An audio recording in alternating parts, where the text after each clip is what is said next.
Biryani. Hello guys, welcome back to my channel. তো আজকে চলে এসেছি আবার একটা নতুন ভিডিও নিয়ে। তো তোমরা সবাই কেমন আছো? আশা করি ভালো আছো, আর আমিও অনেক অনেক ভালো আছি।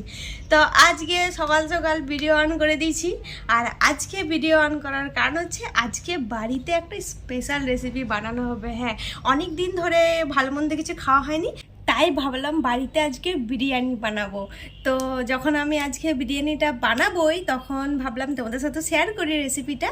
তো সেই জন্য আজকে ভিডিওটা অন করা। আর তোমরা সবাই দেখতে পাচ্ছ আমি একা না, আজকে আমার সাথে আছে এই পুচকু। এটা হচ্ছে কই, আমি আগের ভিডিওতে বলেছি, যারা আমার ভিডিও দেখো তারা নিশ্চয়ই জানবে যে এই পুচকিটা আমার কে হয়। তুমি কেমন করে খাবে? দেখাও দেখাও, আমাকে দেখাও দেখাও, তুমি কেমন করে খাবে বলো। এই কই রে আমাদের কোয়েল, এই কুকা কই রে আমাদের কোয়েল কুকা, এই কুকা। আচ্ছা শোনো শোনো, তুমি কি খাবে বলো তো, কি খাবে বলো? তুমি বলবে না? বলবে না? না, এই তুমি চিকেন খাবে না তো? তুমি চিকেন খাবে না? চলো চলো চলো, আমরা চিকেন বানাই, চলো। কি বানাবো আমরা?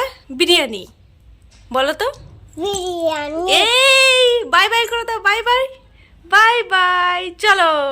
তো আরেকটা কথা বলি যে আজকে স্পেশাল মেনু কেন বানানো হচ্ছে বাড়িতে। তো কিছুদিন আগে আমার মা বাবার অ্যানিভার্সারি ছিল, তো তখন সেরকমভাবে কিছু করতে পারিনি, কারণ আমি বাড়িতে ছিলাম না, আমার এক্সাম চলছে। তো তাই ভাবলাম আজকে সবাই মিলে যখন আছি তখন একটু ভালো মন্দ খাওয়া দাওয়া হোক। তাই মা বাবার অ্যানিভার্সারি উপলক্ষে আজকে বিশেষ করে একটা বিরিয়ানি বানানো হবে। তাই ভাবলাম যে যখন বিরিয়ানিটা বানাবো তো তোমাদের সাথে ভিডিওটা শেয়ার করি। তো তোমরা ভিডিওটা দেখতে থাকো। তো প্রথমে আমি বিরিয়ানি বানানোর জন্য একটা বাটিতে নিয়ে নিয়েছিলাম সামান্য পরিমাণে দুধ, আর তার উপর দিয়ে দিয়েছিলাম একটুখানি কেশর। যেহেতু বিরিয়ানিতে একটা কালার হয় না, তো সেটার জন্য আমি দুধের মধ্যে কেশর ভিজিয়ে রেখেছিলাম যাতে বিরিয়ানির মধ্যে একটু কালার আসে। তারপর আমি একটা জায়গায় চিকেনগুলোকে এক এক করে সব নিয়ে নিলাম। নিয়ে নেওয়ার পর চিকেনটাকে নুন দিয়ে, হলুদ দিয়ে, জিরে গুঁড়ো আর লঙ্কা গুঁড়ো, তার সাথে আদা রসুন বাটা, আর এদিকে ছিল বিরিয়ানি মশলা কিছুটা পরিমাণে দিয়ে দিলাম। তারপর এদিকে আছে টক দই, টক দই কিন্তু অ্যাড করতে হবে। তারপর আমি এখানে কিছু পরিমাণে সর্ষে তেল নিয়ে ভালোভাবে মেখে নিলাম। মেখে নেওয়ার পর কিছুক্ষণ ঢাকা দিয়ে রাখতে হবে। আর তোমরা দেখতে পাচ্ছ কিছুক্ষণ ঢাকা দেওয়ার পর এরকম ঠিক দেখতে হবে। তো আমাদের চিকেনের মোটামুটি রেডি। আর এদিকে বিরিয়ানি বানানোর জন্য চালটা ধুয়ে রেখেছিলাম, আর এখানে জলের মধ্যে দিয়ে দিলাম গরম মশলা আর সামান্য পরিমাণের ঘি আর পরিমাণ মতো নুন। সব কিছু জলে দিয়ে দেওয়ার পর এক এক করে চালটা দিয়ে দিলাম। তারপর এইদিকে আমি করে নিলাম কড়াইতে পেঁয়াজ ভাজা। এই পেঁয়াজগুলো অনেকে ভাজতেও পারে, অনেকে আবার তেলের মধ্যে ছেঁকেও নেই। তো আমি কিন্তু এখানে পেঁয়াজগুলো ভেজে নিয়েছিলাম। তোমরা দেখতে পাচ্ছ যে পেঁয়াজটাকে ঠিক এরকমভাবে ভাজতে হবে যেন দেখে বোঝা যায় যে হ্যাঁ পেঁয়াজটা ভাজা হয়ে গেছে। তো এই পেঁয়াজটা ভেজে পরে আমি একটা বাটিতে তুলে নিলাম। বাটিতে তুলে নেওয়ার পর এদিক দিয়ে আমি ওই কড়াইতে আবার সেদ্ধ করা নুন হলুদ দিয়ে আলু, এটাকে আমি ভেজে নিলাম, কারণ আমি বিরিয়ানিতে আলু অ্যাড করব।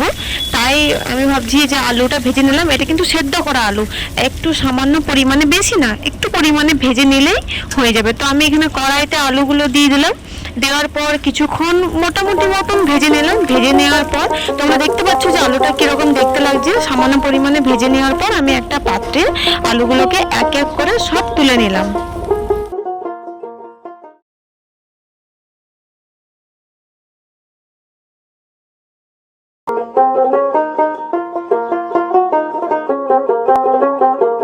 তারপর ওই কড়াইতে সামান্য পরিমাণে তেল দিয়ে চিকেনটাকে কষে নিলাম।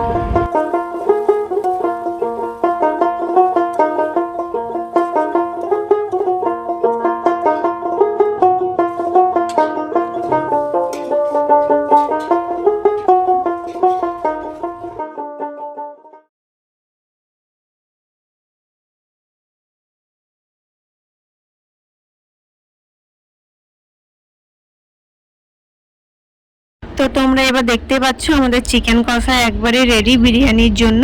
আর এদিকে ছিল বিরিয়ানির চাল, যেটা সেদ্ধ করতে দিয়েছিলাম, সেটা একেবারে রেডি।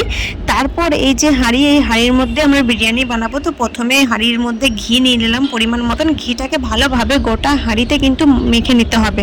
তারপর এক এক করে সব কিছু এই পাত্রের মধ্যে দিয়ে দিতে হবে। তো প্রথমে আমি দিয়ে দিলাম ভাত সেদ্ধ করা, ওই ভাতের ওপর পরিমাণ মতো দিয়ে দিলাম কেওড়া জল, তারপর এটা হচ্ছে গোলাপ জল, সবই পরিমাণ মতন দিলাম। সেদ্ধ করা ভেজে রাখা আলুগুলো অ্যাড করে দিলাম, তারপর ছিল পেঁয়াজ ভাজা, আর এদিকে ছিল এটা হচ্ছে বিরিয়ানির মশলা আর কষে রাখা চিকেন। তারপর সব কিছু অ্যাড করে দেওয়ার পর ওইখানে সামান্য পরিমাণে ঘি দিয়ে দিলাম। আর এটা হচ্ছে ওই যে আগে দেখালাম দুধের মধ্যে কেশর ভিজিয়ে রেখেছিলাম, তো সেটাই হচ্ছে এই কালারটা এসেছে, তো এটাও আমি এখন অ্যাড করে দেবো। একইভাবে 3বার সব কিছুই একই পদ্ধতিতে এই পাত্রের মধ্যে সব কিছু দিয়ে দিতে হবে।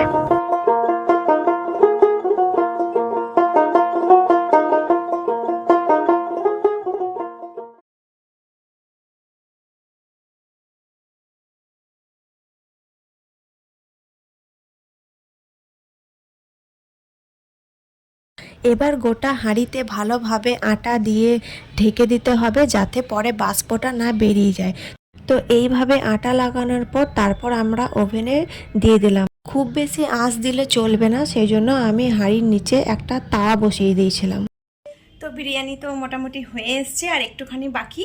তো আমি চলে এসেছি, আমি এখন একটু ফ্রেশ হয়ে নিই। তো ফ্রেশ হয়ে যাওয়ার পর দেখবো যে বিরিয়ানিটা কেমন দেখতে হয়েছে। তো চলো, চলে এসেছি আমি একবারে ফ্রেশ হয়ে, আমি তো স্নান টান করে পুরোপুরি রেডি। এবার হচ্ছে বিরিয়ানি খাওয়ার পালা। তো চলো রান্নাঘরে দেখি বিরিয়ানিটা কত দূর। তারপর কিছুক্ষণ পর এসে দেখি মা ওভেনটা বন্ধ করে দিয়েছে, আর আমাদের বিরিয়ানি একদম রেডি হয়ে গেছে। তারপর এই যে পুরো আটা দিয়ে যে ঢেকে রেখেছিলাম সেটা খোলার পর এই দিক থেকে তো বিরিয়ানির দারুণ গন্ধ বেরোচ্ছে, এতটাই টেস্টি মনে হচ্ছে। আর এদিকে মা একটু নেড়ে চেড়ে দিচ্ছিল, কারণ আমরা বাড়িতে খাবো বলে এইভাবে নেড়ে চেড়ে দিচ্ছিল, দোকানে কিন্তু এরকম হয় না। আর বিরিয়ানির গন্ধ পেয়েতে আমাদের পুচকিও চলে এসছে দেখতে যে আমাদের বাড়িতে কি রান্না হয়েছে। তো এখানে আমি তো থাল নিয়ে রেডি ছিলাম, আর মাকে বললাম আমার প্রচণ্ড খিদে পেয়েছে, আমাকে আগে খেতে দাও। তো আমরা সবাই মিলে চলে এসেছি এখন খেতে। তো এদিক দিয়ে আমি খাচ্ছিলাম, আর আমার সাথে ছিল পায়েল। তো খেতে খেতে দুজনেই মানে বলছিলাম যে এতটাই টেস্টি হয়েছে খেতে যে কিছু বলার নেই। আমার তো মনে হয় দোকানে থেকে বাড়ির বিরিয়ানিটাই খেতে বেশি একটু টেস্টি লাগছিল। আর বারবার খেতে খেতে শুধু একটা জিনিসই বলছে যে হেভি হয়েছে খেতে। দেখুন বলছি, আমি পেঁয়াজ খাই না, শসা খাই। এখানে আসলে আমার চিকেন। চলো খাবারটা খেয়ে আবার দেখা হচ্ছে। তো আমাদের খাওয়া একদম কমপ্লিট। আর আমার বিরিয়ানি খেতে খুবই পছন্দ, কারণ আমি বিরিয়ানিটা একটু বেশি পছন্দ করি। আর আমার যদি কেউ বলে সারাদিন যে তুমি বিরিয়ানি খেয়ে থাকো ভাত রুটি বাদ দিয়ে, তো আমি সারাদিন বিরিয়ানি খেতে রাজি, কারণ বিরিয়ানিটা আমার খুবই পছন্দের। তো চলো আজকের ভিডিওটা এতটাই। ভালো লাগলে লাইক কমেন্ট শেয়ার, আর যারা যারা আমার চ্যানেলটিকে সাবস্ক্রাইব করেনি তারা চটপট গিয়ে সাবস্ক্রাইব করে দিও। আজকের মতন টাটা, আবার সবার সাথে দেখাবেন নেক্সট ভিডিওতে।